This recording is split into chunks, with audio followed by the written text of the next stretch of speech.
Hello guys and welcome back. My name is Kazem Moridi, and in this video I'm planning to teach you about a while loop.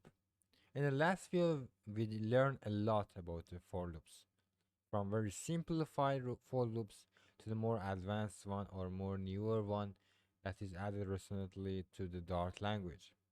In this video I'm going to teach you about the while loop. What exactly is while loop? Actually, while loop is a kind of loop that runs or executes code block until a condition is false. So it means if a condition is always true, it will run it infinitely. So you need to be careful about running a condition, the condition you have set. So the condition must sometimes meet false. So you need to be false. Okay. Uh, the syntax is like this. So first we are going to call write while keyword. As I write it, you see that the while become green, so it means that the Dart compiler recognizes keyword.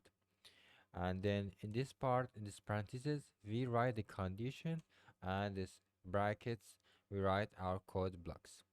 So I'm going to set, for example, a variable called for example I, okay, which has the value of 0.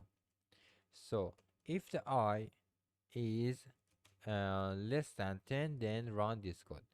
And each time you write it, you first write um, this variable, which is I, and then increase the I by 1. Okay.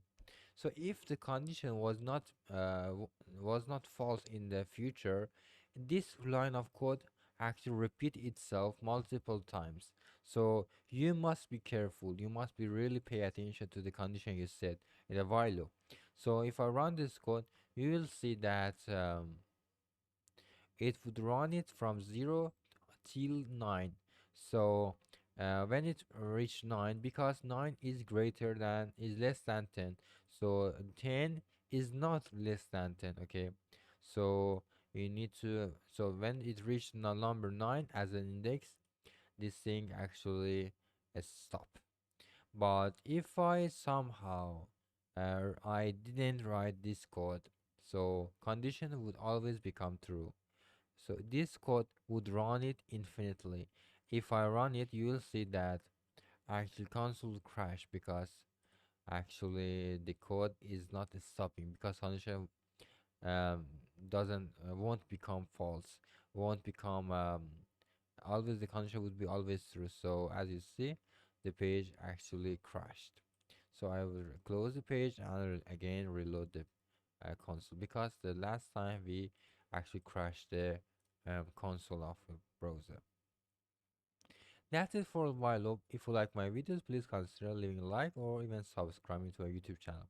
Thank you for watching. Happy coding!